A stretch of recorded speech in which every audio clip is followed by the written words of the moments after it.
可笑至極。一群吸血的蚊子在嗅吃飽的肚子，而渾身是包的我们却感觉自己也挺直了腰杆。各位不妨想一下，如果你去印度的街头，在印度的街头看到一群婆罗门在開着豪車炸街，你會因此而高看印度一眼嗎？韓國人來上海旅遊，上海的富二代們是坐不住了，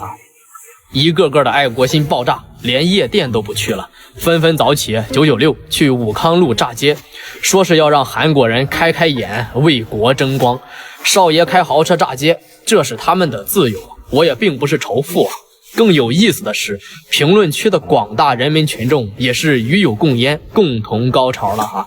他們把少爺開豪車炸街和集體的榮譽感和愛國畫上了等號。上海的少爺再有錢，跟咱們普通老百姓又有什麼關係呢？指不定啊，人家還是通過間接性的剝削你的勞動成果來開上這些豪車的，這不就是相當於被人賣了還在替別人數錢嗎？你這是跪久了站不起來了嗎？韓國好歹也是發達國家的守門員，人均的 GDP 是我們的 2.7 倍左右，你真以為他們吃不起肉，天天只能吃泡菜嗎？多讀書，多看報，少刷營銷賬號，不然大腦會萎縮的。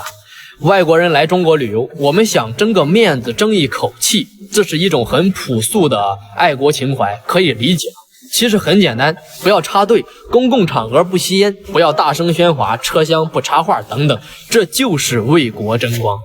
清朝末年的時候啊，英國人穿着華麗的洋裝招搖過市，那麼為了揚國威，把洋人比下去，八旗子弟的清朝王爺們可是穿着更華麗的衣服，騎着馬把洋人比了下去。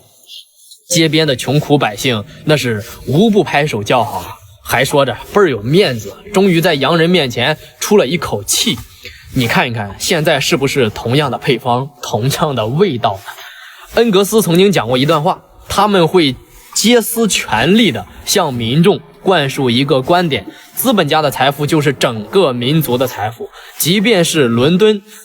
東區最貧困的愛國者，一想到英國的財富和工業，便會不由自主的挺起胸膛。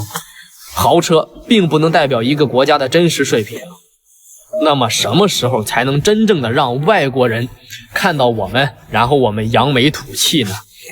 就是等我們的最低工資標準超過人家的時候，也不需要等咱們掏空6個錢包才能夠買得起一套房的時候，咱們再也不用担心食品安全問題和爛尾樓的時候，等咱們真正實現全民醫保，連偏遠地區的農民也不怕生大病的时候，等到那個時候，我相信哪怕是騎着破自行車出門出街，外國人看到我們也一定會心生羨慕。